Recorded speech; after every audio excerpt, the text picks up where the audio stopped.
Hi, this is Lisa Kelly, Notre Dame author and class of 1993, and you are watching the Two Irish Brothers show. Cheers and go Irish!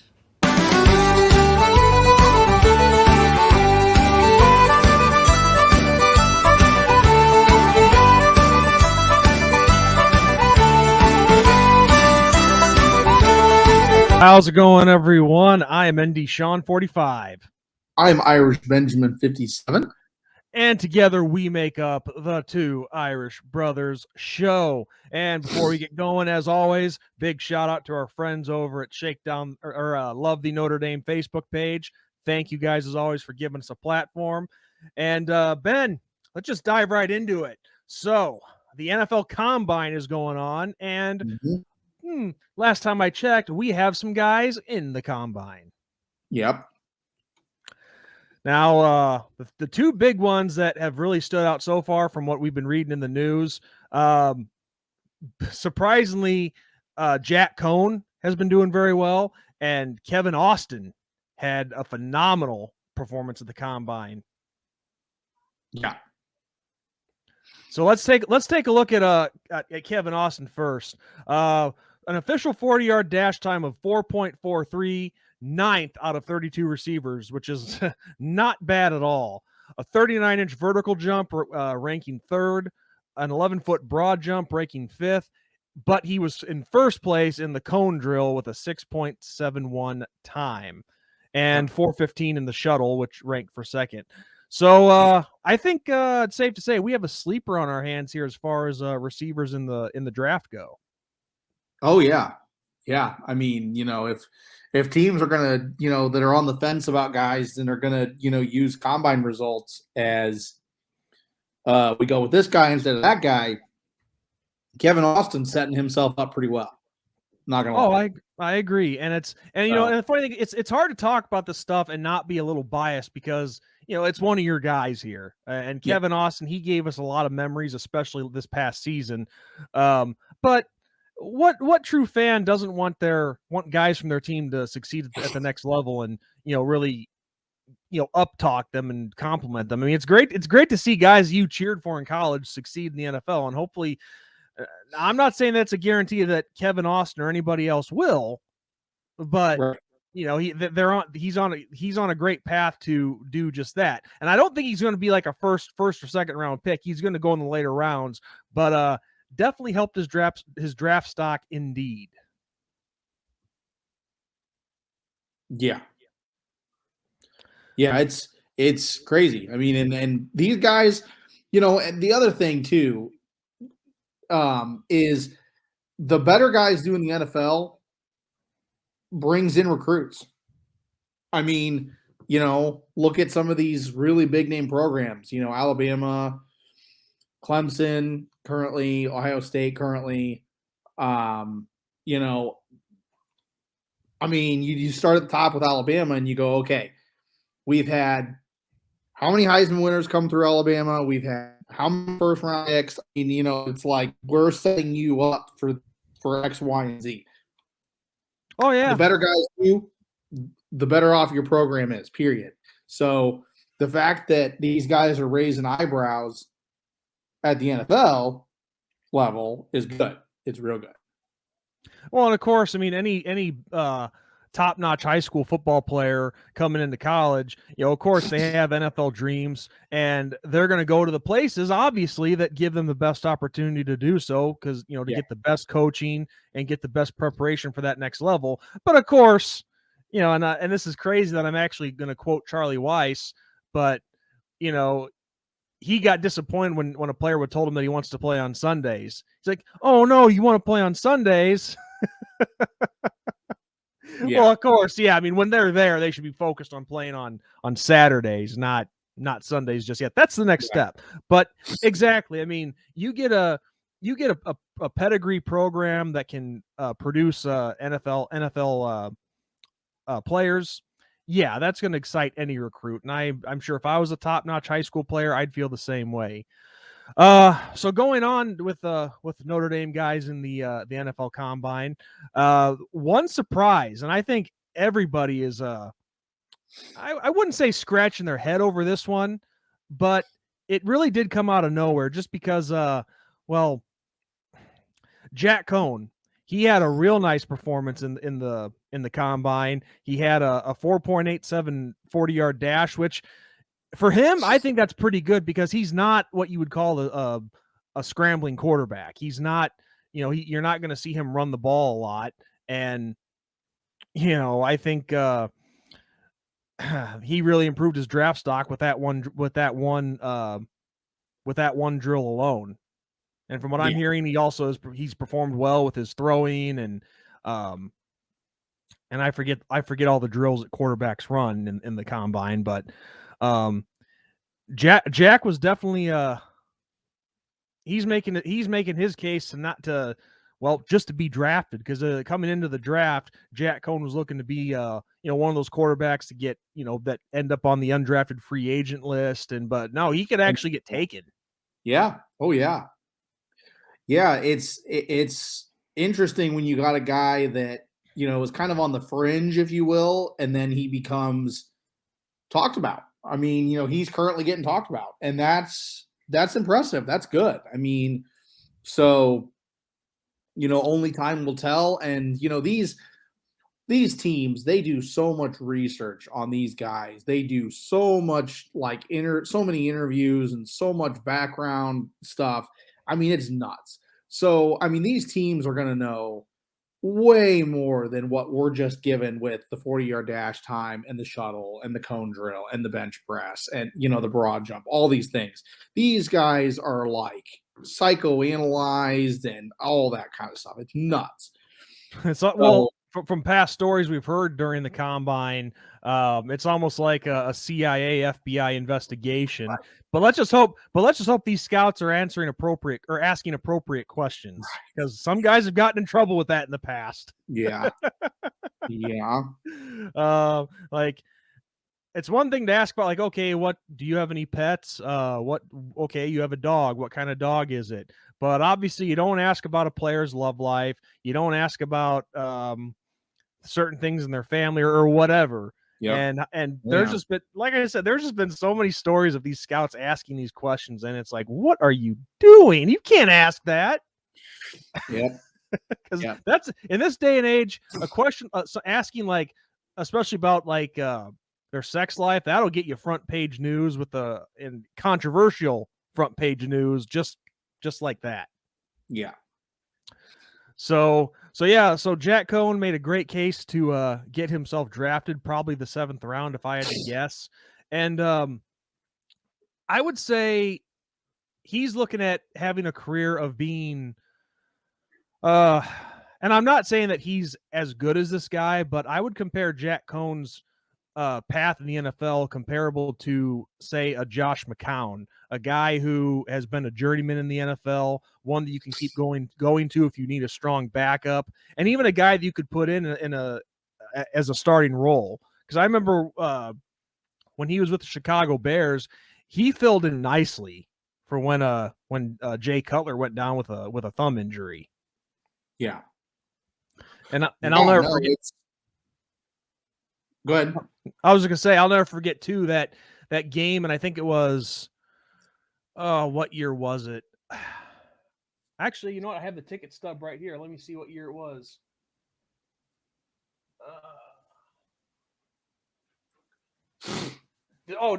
2013. It was December 9th, 2013.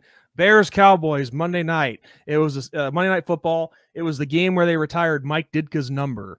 And I remember, it's on YouTube. You can check it out. But I remember Josh McCown had a really nice touchdown pass to Alshon Jeffrey right before the half. Yeah.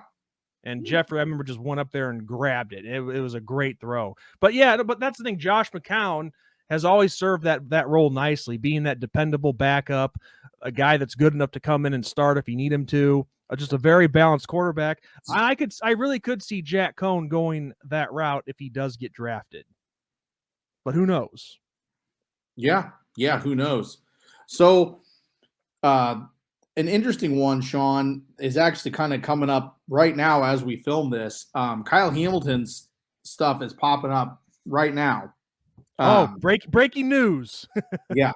Give us a scoop, Ben. So Kyle Hamilton ran the 40-yard dash, a 4.59, which is a little slow, for his position, but his other stuff is pretty crazy. So his vertical was 38 inches and his broad jump was just under 11 feet. Wow. There is a guy that just posted an article on 24/7 Sports that says why Kyle Hamilton is the best player in this draft. Well, I mean, he showed his athletic ability with us being able to, get across field in like less than 3 seconds to make a play. And so despite that 40 time, everything else is looking pretty nice. Yeah. So, yeah, I mean, we got some guys showing up and showing off, and, it's only going to get more interesting as the draft happens and as these guys get drafted and who these guys get drafted by. I mean, some of these guys could be making an instant impact immediately. I mean, we saw Jeremiah Owusu-Koramoah make an instant impact with the Browns this past season. I mean, yes. And not only did he make an instant impact, I mean, he was considered one of the best at his position as a rookie, which is incredible. So, that's great news. Absolutely great news. On the flip side, though, Kyron Williams has been having a little bit of a lackluster combine, and analysts are saying he's going to have a pretty nice pro day if he wants to really impress scouts. Yeah, I have his numbers up right here. He ran the 40 in a 4.65, the lowest of all the running backs, a vertical leap of 32 inches, a broad jump of 9 feet 8 inches. And yeah, those numbers in the combine don't look great for Kyron Williams, but and really we could say this about any of the four guys that we were just talking about, including Kyle Hamilton's numbers, which are, we're just breaking now. But in my opinion, I'm not saying the combine does not matter. Of course it does. But I don't think that the combine should dictate everything that these players have done already. It shouldn't dictate anything about or everything about where they go going forward. Because we've seen it with Kyron Williams. I mean, let's face it, this kid's a phenomenal athlete. And yeah. This article that I'm reading, it's from let's see. One Foot Down, which our friend Lisa Kelly does some writing for. And it says here that and this is a big thing with Kyron Williams, you don't really see what all he can be until he has the ball in his hands. And well, obviously he showed that at Notre Dame. We've seen the situations we were able to see his playmaking ability, this tough situations that he's been able to get himself out of. Like the one that comes to mind is his 91-yard touchdown run against North Carolina. And let's face it, he should have been tackled for a loss on that play. Yeah. Oh yeah. And you know what though? I mean, some people, I won't say everybody, some people really focus on, where you're drafted and, round and picks and all that. I mean, sometimes it can be a blessing if you don't have the best combine and, like, let's just say a really crappy team that would be drafting high passes on you and then you fall to more of a contender. That can be a blessing. So, I'm not super worried for Kyron. I think whoever gets him is going to get a very well-rounded back. I feel like there are a lot of guys that go into the NFL that are one-dimensional. Right.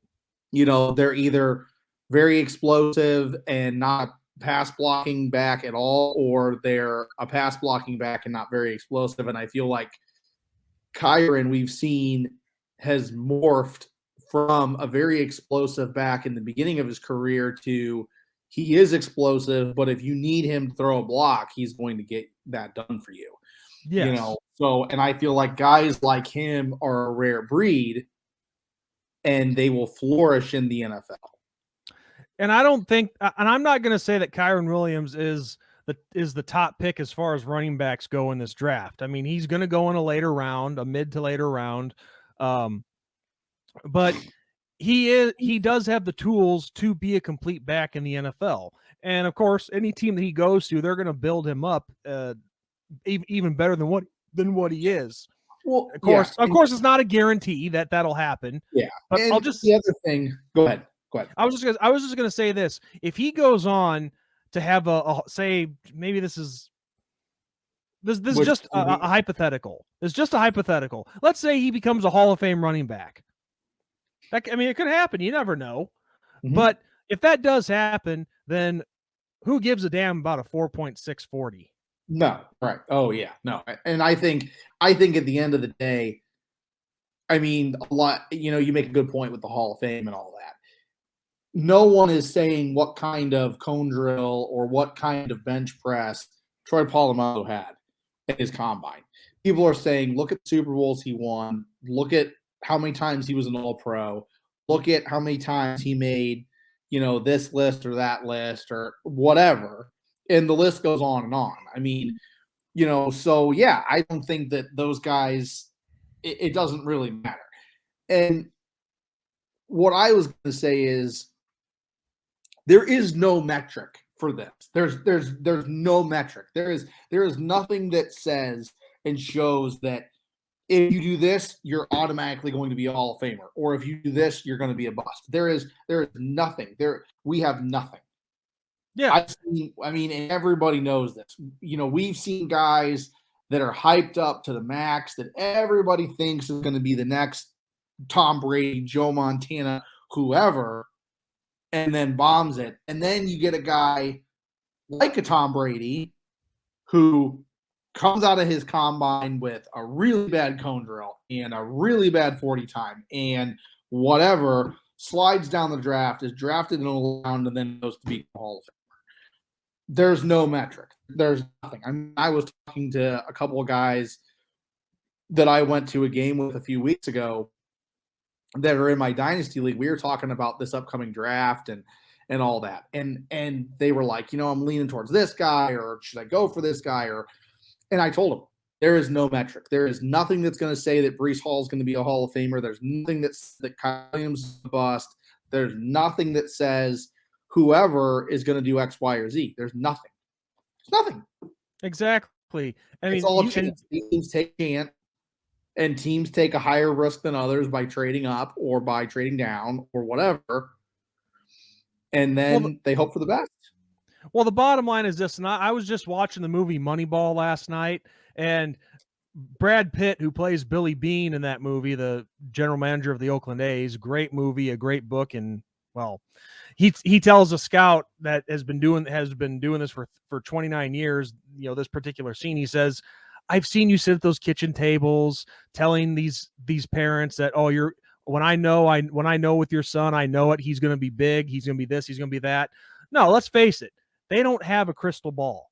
They don't know for sure what these guys' futures are going to be. So some guy that you think what you do know is a guy that's going to work hard. I mean, guys show it to you from day one. You know which guy is going to go all out and which guy isn't. That's what you know. You don't know whether the guy that goes all out is going to be a stud or not. That's what you don't know.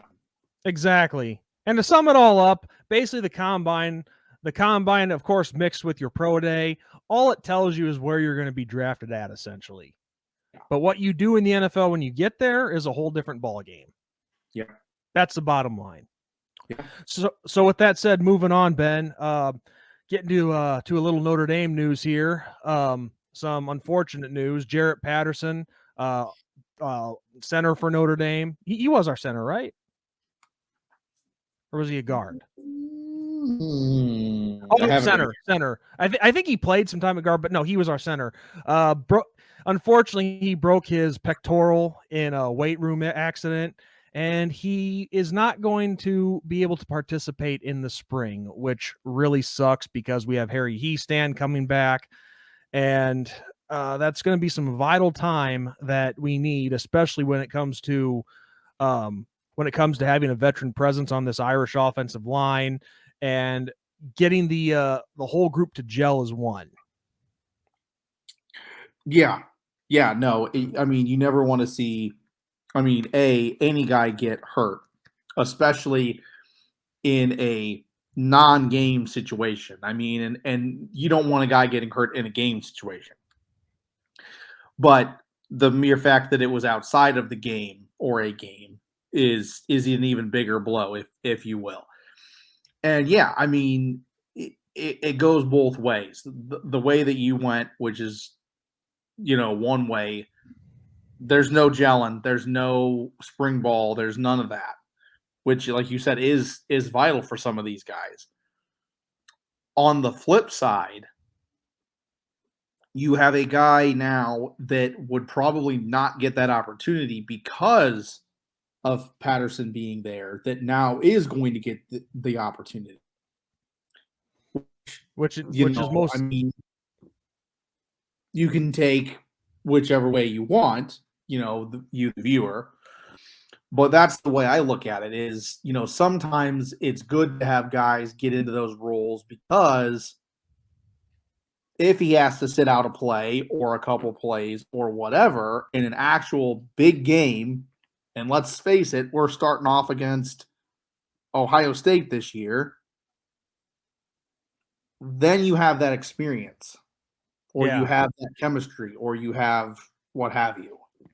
Yeah, and in a crazy environment like Columbus, if in that scenario you need if you have to do that, you need to bring in a guy that knows what he's doing. Yeah, and that in an environment like that, it pays dividends. Bottom line, yeah, no, it sucks, and a place that you shouldn't really worry about getting injured, getting that injury happening really sucks. I mean, it really does. So yeah, we wish him a speedy recovery. I mean, the good news is the sad thing is he just had gotten, going again after a foot injury. So yeah, it's back to the disabled list, and it's back to, the whole let's rehab and let's go through the motions and let's get stronger again and all that. Offensive linemen, especially centers, this might sound strange, but I compare them to catchers in baseball because they're the ones that put a lot of wear and tear on their bodies because they're squatting all the time. They're, so it's not uncommon when you see them have a lot of knee issues and knee and leg issues later in life. It's the same with offensive linemen. They're tearing up their bodies when they're down in a stance all the time, exploding out of their stance, hitting guys just as big as them. So it may sound like a strange comparison, but really it's not all that crazy when you think about it. No, and I think the other thing, you hit the nail on the head with the whole catcher analogy. They're a field general. I mean, everybody focuses on the quarterback and everybody, sees the quarterback this or make this read or whatever. A lot of times he's being assisted or even told by the center, look, man, here's what these defensive linemen are lining up. I mean, you go back and watch like Jeff Saturday with Peyton Manning with the Colts. You look at how much barking out order-wise Jeff Saturday was doing. He was saying a whole bunch of like, this is coverage we got. This is what we need to focus on. So yeah, your center is your second quarterback in a way. I mean, he's a guy that sometimes sees something the quarterback doesn't see and says something to the quarterback, and then the quarterback goes, oh yeah, that's maybe we should take care of that. So it's one of those undervalued relations. I mean, catchers are considered the smartest player on the entire team because they know more situational wise than anybody else. And they have to know what to do with each pitcher as opposed to a pitcher that's one person going with the catcher. So and same with the center. I mean, the center knows everybody's supposed to be going blocking wise. And if he sees something that he doesn't like, then he changes a play or he tells the quarterback, look, we should change the play. Yes, it's one of those undervalued relationships that you have in football, and actually an underrated or a underappreciated position when you think about it. Yes, because how many times have we seen people when their team drafts an offensive lineman in the first round, go, oh man. Well, that's one of the biggest assets of your team. Yep. So you live and die by your line. Exactly. But at least the good news is it sounds like Jarrett Patterson, he should be ready for week 1. But like we were just saying, it sucks that he won't be able to gel with the other guys during spring practice. But as we also mentioned too, we just didn't give any names. This is an opportunity for guys like Zeke Carroll to step up and get that experience, like we were talking about. But also to gel with these young guys that are coming in, these incoming freshmen and all that. So it sucks that he won't be there for spring, but it sounds like he will be there in time for week 1. So we wish him nothing but the best, and we can't wait to see him back out in the field. Yeah. Oh, yeah, for sure. So, Ben, this last topic that we have to talk about here in this episode, and you and I have been getting very excited for the USFL coming up next month. Mm-hmm. April 16th, that's the kickoff date. We have our team picked out. In this case, it's being the Houston Gamblers, but there's now a new problem. It's just been reported that the original members, mostly like former owners and general managers and staff members and whatnot from the original USFL back in the 80s. And for those of you who aren't old enough to remember, the USFL, when it started in 83, but the difference between that version and this version today is the version in the 80s tried to actually directly compete with the NFL, while this version is more a lower level pro league that's not trying to compete with the NFL. It's like a step down or a step, I guess you could start there and work your way up to the NFL, if you will. It'd be like a contingency plan for college players who don't make it. But but the bottom line is these former staff members from the first version of the USFL, they're suing the current USFL for using for trademarks, using team names, the same uniforms, all that. And here's the thing. The final season of the original USFL was in the 85-86 season. Yep. But the whole league ceased operations because even if you don't play games for a few years, you still exist as like as a league, as a business, for lack of a better term. But the whole business of the original USFL didn't cease operations until I think 1989, 90, somewhere in there. So I just find it funny that these guys are coming for this new league, or this reboot of the USFL, when they ceased operations in the late 80s, early 90s, and now they're trying to complain about trademark infringement and, oh, you can't use this is ours. I'm pretty sure they forfeited that when they folded back in the day. So what's your thoughts on this?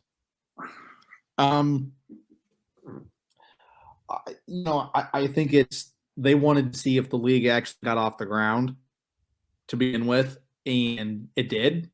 And they had a draft, and all these teams, are teams now and all that. And I think now that there's something to be had, that's why the lawsuit's coming down the pipeline. And I mean, when you start dealing with trademarks and you start dealing with logos and all that, things get dicey. I mean, we've seen it years and years and years ago with the Cleveland Browns trying to become a franchise again after Art Modell took them to Baltimore. And they eventually became, at that time, the Ravens, which now play in the NFL. Mm-hmm. And for years, Baltimore and the Ravens would not release the logo back to Cleveland, for them to actually become the Browns again. And there was a huge legal battle, and, all these things happened, and, all that. And eventually things got sorted out in a way. And now we have the Browns again. And of course the Browns now, they have their all their stats back, their franchise rights and all that. Because I mean, of course, when they originally moved and became the Ravens still had access to like the stats from the Browns, and at first when the Browns came back as a quote expansion team, they had to start their franchise all over again. So that they, any history they had still belonged with Baltimore. Any Hall of Famers belonged with Baltimore. They couldn't officially claim that. Well, now I guess that's the case with all teams that have returned. Like even the Charlotte Hornets is another example out of the NBA. I mean, they left and they changed their name to the Charlotte Bobcats, and then they ended up moving to New Orleans to become the Pelicans, I think it was. Well, they were the Hornets in New Orleans for a while. Oh, yeah, that's right. That's right. And then they became the Pelicans. They changed the name because they wanted their name back in Charlotte. So then it was okay. Yeah, the Charlotte Bobcats to the Charlotte, because the Charlotte Bobcats at that point were owned by Michael Jordan. That's right. Or he was a co-owner. Maybe he was a co-owner. I know he was involved with the Wizards at one point. And they changed their name back to the Hornets, and then New Orleans became the Pelicans as opposed to the Hornets. Yes. And that was a whole thing. But back to the USFL. Yeah. I was just giving an example because now that Hornet, the franchise now has the Hornets. We've seen this across sports. I mean, the Jets, the Winnipeg Jets, left Winnipeg, and I can't even remember who they became. Arizona, but the Coyotes. No, I don't remember. Anyway, they returned as the Jets, and that was a whole thing and all that. But back to the USFL,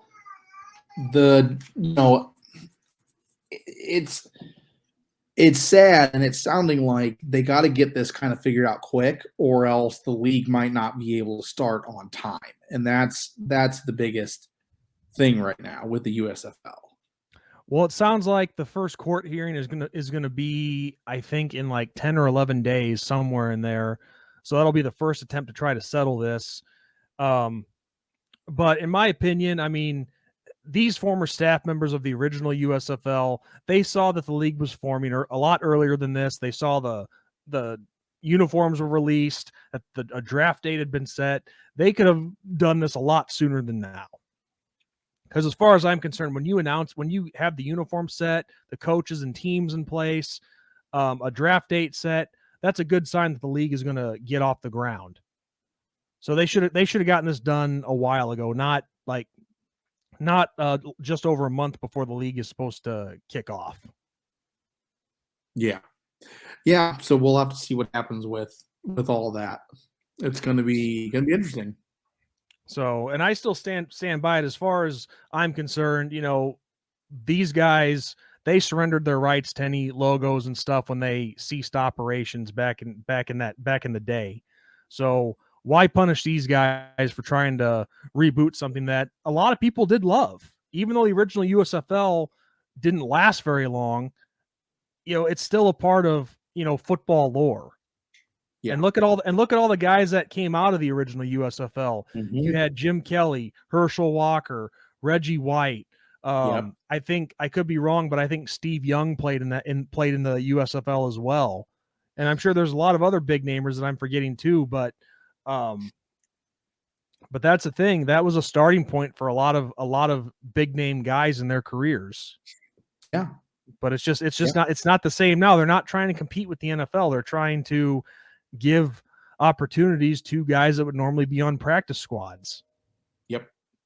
So hopefully it goes well. Hopefully the season starts on time, because I'm looking forward to this league. I cannot wait to see it in action. Oh yeah, for sure. I mean, I'll take anything we can get at this point, because I mean, unfortunately, at this point while we're filming this, Major League Baseball is in a lockout. So it doesn't seem like it's ending anytime soon. So I would like to have something in the spring. And I know that there's hockey, and I know that, the NBA and all that. But yeah, we have the ACC tournament coming up next week. Then after that, March Madness. A little bit more than just that. So, yeah. And by the way, congratulations to Notre Dame men's basketball for locking up Mhm. the 2 seed in the ACC tournament next week. Yep. And just hopefully they can find a way to have some. I mean, winning it would be great. That would secure their spot. But if you can at least win one game, maybe 2 in the ACC tournament, you're going to help your positioning very well. And when it comes to the big dance, because I have a feeling Notre Dame men's basketball, they're in. It's just a matter of where they're going to be seated. Oh, you have to put Notre Dame basketball in.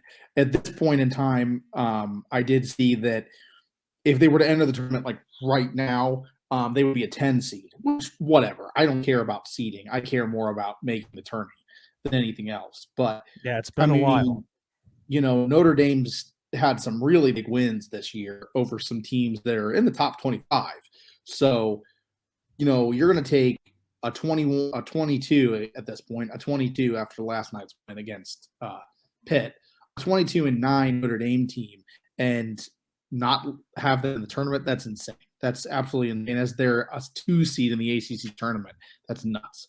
And the comeback they made after how they started the season, unbelievable. And a lot of those wins have been very close wins that were scrappy, and they really had to pull it out, but they won the game. That's all that matters. And that needs to be rewarded. Yeah. And let's see who they would potentially play. Oh, I already looked it up. They'll play either NC State, Clemson, or Florida State when it gets to that round. Interesting. Or actually, Clemson, NC State, Virginia Tech, I believe. Virginia Tech, not Florida State. Okay, full bracket. Here we go. Okay. So teams with the bye. Yeah, so you're correct. So it would either be Clemson, NC State, or Virginia Tech. Yep. So if their potential, you can win that first game, and if you can, like I said, I'd love to see us win the tournament. But yeah, and then you'd either play. If you win that first game, you'd either play North Carolina or Virginia, because I would assume North Carolina and Virginia can handle Louisville or Georgia Tech, as Louisville's the 11 seed and Georgia Tech's the 14 seed in this. You know, so yeah. Winning one, because the top 4 seeds is Duke, Notre Dame, North Carolina, and surprise, Miami, which is cool to see. So, yeah. So if you can win your first game that you play in the tournament, and then maybe win another one after that, your seeding gets a hell of a lot better. But we'll cross that bridge when we get there. Oh yeah, for sure. But the crazy thing is, Notre Dame could go through. Let's go like worst case scenario for the Irish. Worst case scenario, you go through North Carolina. Well, the worst case scenario, first off, you'd go through Virginia Tech, then North Carolina, and then Duke. Which would be a pretty nuts thing. And even Miami. I mean, Miami would still be a pretty good and hard battle to fight. But yeah, so that's crazy. That's absolutely crazy, and I can't wait. I can't wait. It should be a lot of fun. Should be a lot of fun for sure. So anyway, Ben, on that note, do you have anything else you'd like to add? I got nothing. All right. Well, I don't have anything to add either. So on that note, everybody, thank you for watching. And that's all we have for you now. And on that note, I am ND Sean 45. I'm Irish Benjamin 57. And as we always say, God bless, good night, and go Irish. Go Irish.